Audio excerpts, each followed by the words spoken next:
রপ্তানিতে নগদ সহায়তা না মিললে আগামীতে এর বিকল্প প্রণোদনা চান ব্যবসায়ীরা।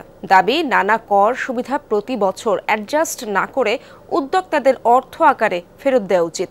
তাহলে পুঁজি নিয়ে জটিলতা কমবে। বিকল্প নিয়ে ভাবছে ইপিবিও। তবে গবেষকের তাগিদ, প্রতিষ্ঠিত ব্যবসায়ীদের পুঁজিবাজার থেকে বিনিয়োগ সংগ্রহের অভ্যাস করা উচিত। স্যান্ডেলিনা সো, রূপচর্চায় আভিজাত্য।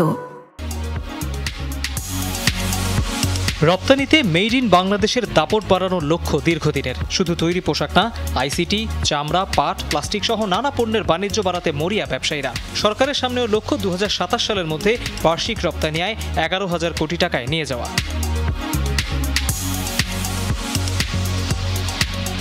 এর মাঝেই বাংলাদেশের সামনে উন্নয়নশীল দেশ হবার মাইলস্টোন। বিশ্ব বাণিজ্য সংস্থা WTO নিয়ম অনুযায়ী স্বল্প উন্নত দেশের তালিকা থেকে বেরিয়ে গেলে রপ্তানি আয়ের ওপর নগদ ভর্তুকি দেওয়া যাবে না। তাই গত অর্থবছর থেকে ব্যবসায়ীদের অভ্যস্ত করার দোহাই দিয়ে একটু একটু করে প্রণোদনা কমাতে শুরু করে সরকার। ফলে সবচেয়ে বড় ধাক্কা খায় পোশাক খাত, চামড়া, প্লাস্টিক, ইলেকট্রনিক্স, এমনকি গার্মেন্টসের জুট, প্রাণী বর্জ্য, আগর আতর শিল্পেও নগদ সহায়তা কমানোর ঘোষণা দেয় সরকার।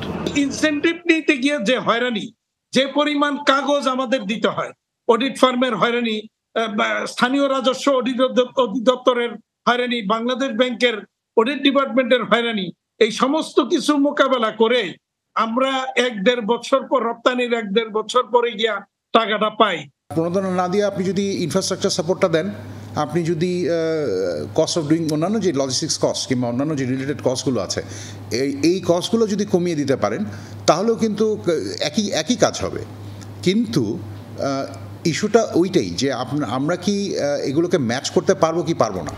বিকল্প প্রণোদনার কথাও ভাবা হচ্ছে। বিদ্যুৎ, পানি ও গ্যাস বিলে রেয়াত, বিক্রয় কেন্দ্র স্থাপনের সহায়তা, পরিবেশ বান্ধব জ্বালানি ব্যবস্থা কিংবা বর্জ্য শোধনাগারের জন্য স্বল্প সুদে ব্যাংক ঋণ, খুচরা যন্ত্রাংশ আমদানিতে শুল্ক ছাড়, রপ্তানি উন্নয়ন তহবিল গঠন ছাড়াও আরও একাধিক উদ্যোগ নিয়ে আলোচনা চলছে। কিন্তু এসব কি পর্যাপ্ত?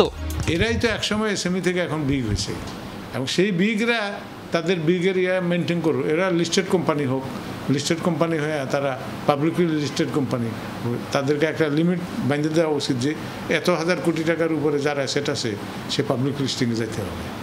রপ্তানি খাতের চলমান প্রণোদনা 2026 সাল পর্যন্ত বহাল রাখার সুযোগ আছে সরকারের সামনে।